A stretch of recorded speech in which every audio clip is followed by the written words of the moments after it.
Oke, Assalamualaikum warahmatullahi wabarakatuh. Selamat pagi semuanya bagi kelas 7A dan juga kelas 7B. Semoga kalian dalam keadaan sehat walafiat ya. Kemarin Ibu sudah menugaskan kalian untuk membuat video pembelajaran mengenai tara, neto, bruto. Dan satu lagi sebenarnya adalah yang namanya bunga tunggal. Tapi kebanyakan dari kalian tidak membahas apa itu bunga tunggal, gitu kan ya. Oke, terima kasih bagi kalian yang sudah mengumpulkan dan sudah membuat susah payah ya. Ibu hargai dengan sangat-sangat bangga terhadap kalian. Otomatis berarti kalau kalian membuat berarti kalian telah mempelajari materi tersebut dengan baik gitu ya. Oke, sekarang Ibu akan mengulas kembali ya, biar kalian tetap mengingat apa sih itu tara, neto, dan bruto gitu ya. Tara itu sebenarnya adalah berat tempat atau berat wadahnya gitu ya. Jadi kalau misalkan kalian beli sesuatu, misalkan kalian beli gula ya. Gula itu ada yang namanya bungkus gula ya. Nggak mungkin kalian hanya beli butiran gulanya saja. Otomatis gula tersebut akan diwadahkan pada suatu bungkus. Nah, bungkusnya itu ya atau berat wadahnya ya, itu dinamakan tara gitu ya. Sedangkan kalau bruto itu berat kotor. Artinya berat kotor itu adalah berat bungkusnya dan berat si gulanya atau berat si barangnya gitu ya. Tadi Ibu contohkan kan beli gula. Berarti kalau bruto itu adalah berat dari bungkusnya beserta berat dari gulanya tersebut. Kalau misalkan kalian beli susu berarti misalkan susunya kalengan ya.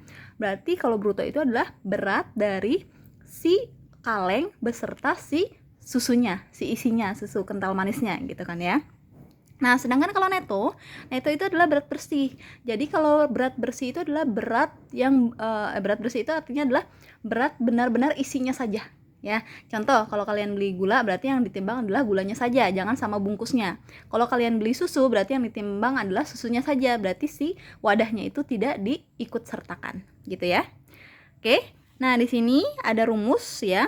Ada rumus mencari tara, bruto, dan neto.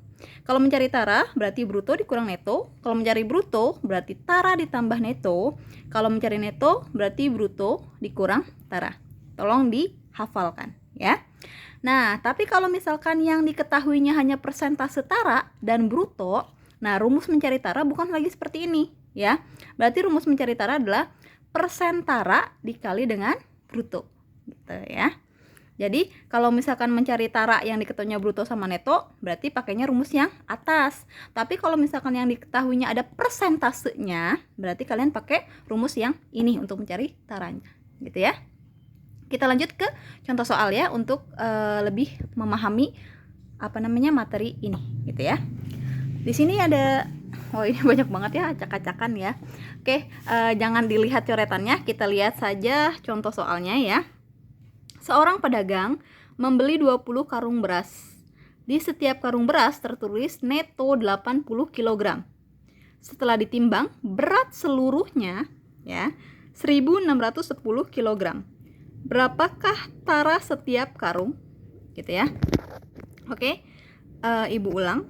Jadi si pedagang ini katanya beli berasnya itu 20 karung ya. Dan setiap beras katanya ada tulisan neto. Netonya 80. Ingat, ini setiap karung. Katanya setiap karung itu ada tulisan netonya 80 kilo. Nah, tapi kalau misalkan si karung dan berasnya ini ditimbang 20-20-nya, ini beratnya adalah 1610 kg. Yang ditanya adalah berapakah tara setiap karung. Nah, ingat rumus tara ada dua. Katanya pakai rumus yang tara yang atas, kalau enggak yang bawah. Tapi berhubung di sini hanya diketahuinya neto dan kita juga bisa mencari bruto, maka kita bisa menggunakan rumus tara yang atas. Oke. Di sini akan Ibu tulis yang diketahui dari soal ya. Diketahui. Ya, diketahui. Seorang pedagang membeli 20 karung beras. Ingat, yang dia beli hanya 20 karung. Di setiap karung beras tertulis neto 80 kg. Ingat, setiap karung netonya 80. Oke, sekarang berarti kita cari neto keseluruhannya ya. Neto keseluruhan, tadi dia belinya 20 ya. 20 karung dikali, nah satu karungnya katanya netonya berapa? 80. Berarti di sini 20 karung dikali 80. Berarti netonya adalah 1600 kg gitu ya. Bu, kalau misalkan berasnya belinya 5 karung dan netonya ada 70 kg, bagaimana Bu? Berarti netonya 5 karung, berarti di sini 5 dikali 70. Jadi tergantung banyak jumlah karung yang dia beli dan tulisan neto di setiap karungnya, gitu ya. Nah, neto kita sudah dapat. Sekarang bruto ya. Bruto. Tadi setelah ditimbang seluruhannya si karung sama si beras ya, katanya nih setelah ditimbang berat seluruhnya, berarti ini adalah berat kotor karena berat seluruhnya itu adalah berat si karung dengan si beras. Berat seluruhnya 1610 kg. Berarti di sini brutonya berapa? 1610. Ini Ibu titikin dulu ya. Kilogram. Nah, ada neto, ada bruto. Tadi kan yang tanya apa? Tara setiap karung. Ingat, tara setiap karung. Karena yang tanya tara, kita nggak mungkin dong pakai tara yang ini, ya kan? Kan yang ini kan rumusnya persentase tara. Di sini nggak ada persentase, adanya neto dan bruto. Kalau gitu kita pakai rumus tara yang di atas. Taranya itu rumusnya adalah bruto dikurang neto. Oke. Berarti ini kan yang ditanya ya. Yang ditanya adalah tara.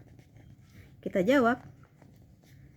Tara sama dengan bruto dikurang neto. Ya, brutonya dapat berapa? Brutonya dapat 1610 dikurang netonya 1600. Oke, kalau dikurang dapat 10 kg. Oke, sudah selesai? Ternyata belum. Karena 10 kg ini adalah neto dari semua karung atau neto dari tara dari 20 karung beras, yaitu 10 kg ya. Yang ditanya adalah tara setiap karung. Yang tanya tara setiap karung, berarti kalau tara setiap karung,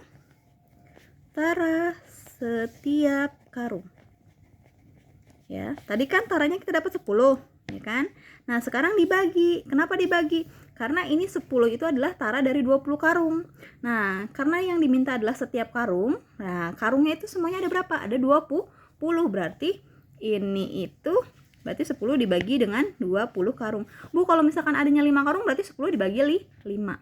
Kalau adanya 7 karung berarti 10 dibagi 7. Jadi tergantung tara totalnya ya, baru dibagi dengan jumlah karungnya. 10 bagi 20 hasilnya adalah 0,5 kg. Jadi tara setiap karung adalah 0,5 kg. Gitu ya. Jadi anak-anak ya. Kalau sudah mengerti, Ibu lanjut ke materi selanjutnya. Oke, materi selanjutnya ini adalah materi yang banyak tidak kalian bahas di video pembelajaran yang kalian buat. Maka dari itu Ibu akan bahas ya. Materi yang akan Ibu sampaikan saat ini adalah bunga tunggal dan pajak. Kalau tadi kan tara, neto dan bruto ya. Sekarang bunga tunggal dan pajak. Kalau batasan kalian sih biasanya hanya tertumpu pada bunga tunggal saja ya. Jadi bunga majemuknya tidak lagi dibahas ya. Apa itu bunga tunggal dan bunga majemuk? Nah, di sini ada pembahasannya. Bunga tunggal adalah bunga yang dihitung berdasarkan modalnya saja. Sedangkan bunganya tidak akan berbunga lagi. Ya. Kalau bunga majemuk adalah bunga yang dihitung tidak hanya berdasarkan modal, tetapi bunganya juga akan berbunga lagi. Itu bedanya ya, tunggal dan majemuk gitu ya. Nanti kalian tinggal catat saja ya. Kenapa kita harus belajar tentang bunga ya dan pajak? Biasanya kalau kalian sudah mulai menabung gitu ya di bank ya, apalagi di bank, memang selalu ada namanya bunga gitu ya. Nggak mungkin kalian misalkan menabung di bank nggak bakal ada bunganya, karena itu salah satu yang ditawarkan juga oleh berbagai bank gitu kan ya.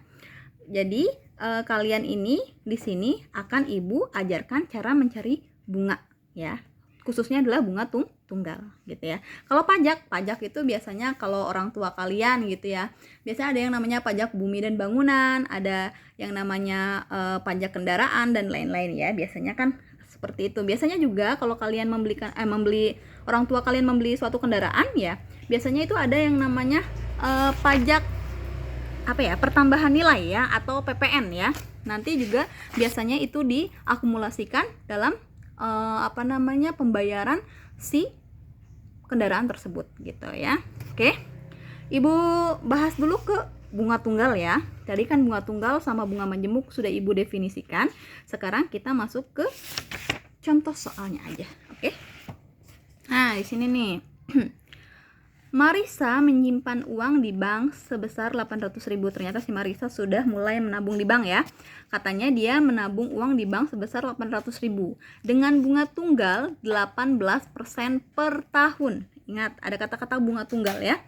Dengan bunga tunggal katanya 18%, tapi 18% ini adalah per tahun ya. Ingat, ada kata-kata per tahun ya. Hitunglah jumlah uang Marisa setelah 4 bulan. Oke, berarti sekarang kita tulis dulu apa yang diketahui dari soal. Oke, yang sudah diketahui dari soal adalah Marisa menyimpan uang di bank sebesar 800.000. Ternyata modal yang Marisa punya adalah 800.000. Oke, di sini Ibu tulis diketahui. M itu modal ya. Modalnya Marisa berapa katanya tadi? 800.000. Oke. 800.000. Nah, terus dengan bunga tunggal 18% per tahun. Oke, ini ada kata-kata 18%. Bunga tunggal 18%. Ini ada simbol persen ya. Berarti di sini Ibu tulis aja persentase bunga. Ya. Persentase bunganya adalah 18%. Ini ingat per tahun. Gitu. Hitunglah jumlah uang Marisa setelah 4 bulan. Berarti yang ditanya adalah modal setelah dia menabung selama 4 bulan. Berarti di sini Ibu dikasih ini M1, berarti yang ditanya adalah M2. Ya kan? Modal kedua setelah dia menabung berapa bulan katanya? Setelah dia menabung 4 bulan. Oke. Setelah 4 bulan. Berarti yang ditanya adalah M2 setelah 4 bulan gitu ya. Oke, sekarang kita cari dulu deh. Ini kan yang diketahui persentase bunga ya, bukan bunganya. Berarti yang harus kalian tahu yang pertama kali adalah dijawab ya. Yang harus kalian tahu adalah bunga. Bunga per tahun. Kalau ini bukan bunga ya, tapi ini persentase bunga. Kalau yang ini baru bunga ya. Persentase bunganya per tahun adalah 18%. Sekarang kita harus mencari dulu bunga per tahun. Cara mencari bunga per tahun adalah persentase bunga dikali modal awal gitu. Sama dengan Ibu tulis di sini ya, sama dengan ya. Persentase bunganya berapa? 18%. 18% itu artinya 18 per 100. Ya kan, persentase bunganya 18%. Berarti 18% itu kalau dirubah menjadi bentuk pecahan jadi 18 per 100 dikali modal awalnya tadi berapa? 800.000 gitu ya. Nah, ini karena ini posisinya di atas, ini posisinya di bawah, nolnya kita bisa coret, ini 2 coret, ini 2 coret gitu ya. Berarti sisa 18 kali 8.000 karena sisanya nolnya 3 ya. Sama dengan berarti bunga per tahunnya atau 1 tahunnya adalah 144.000 gitu. Ini adalah bunga per tahun. Nah, sekarang Ibu tanya, apakah si Marisa itu dia nabung selama 1 tahun? Enggak, dia itu hanya menabung selama 4 bulan karena yang tanya adalah uang Marisa setelah dia menabung selama 4 bulan. Sedangkan ini bunga itu adalah per tahun. Ingat, di sini kan kita mencari bunga per tahun, gitu kan? Kalau gitu bagaimana? Kita cari sekarang bunga apa? Per bulan. Bagaimana mencarinya? Nah, sekarang 1 tahun ada berapa bulan? Ada 12. Tadi kita dapat bunganya per tahunnya berapa? 144 ya. Berarti 144.000 dibagi 12. Berapa hasilnya? 12.000. Ternyata bunga per bulannya 12.000 gitu. Nah, ini kalikan, dia menabungnya berapa bulan katanya yang ditanya? Selama 4 bulan. Nah, 12.000 dikalikan 4. Hasilnya adalah 48.000 gitu. Sudah selesai? Belum, karena yang tanya adalah uang Marisa atau modal kedua setelah dia menabung selama 4 bulan. Karena yang ini kan 48.000, kita baru mencari bunga per bulan. Kalau gitu M2-nya bagaimana?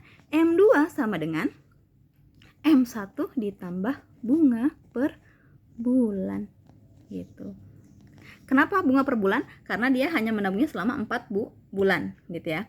Kalau misalkan Marisa itu menabung 1 tahun pas gitu, berarti dia pakainya yang ini, bunga per tahun gitu ya.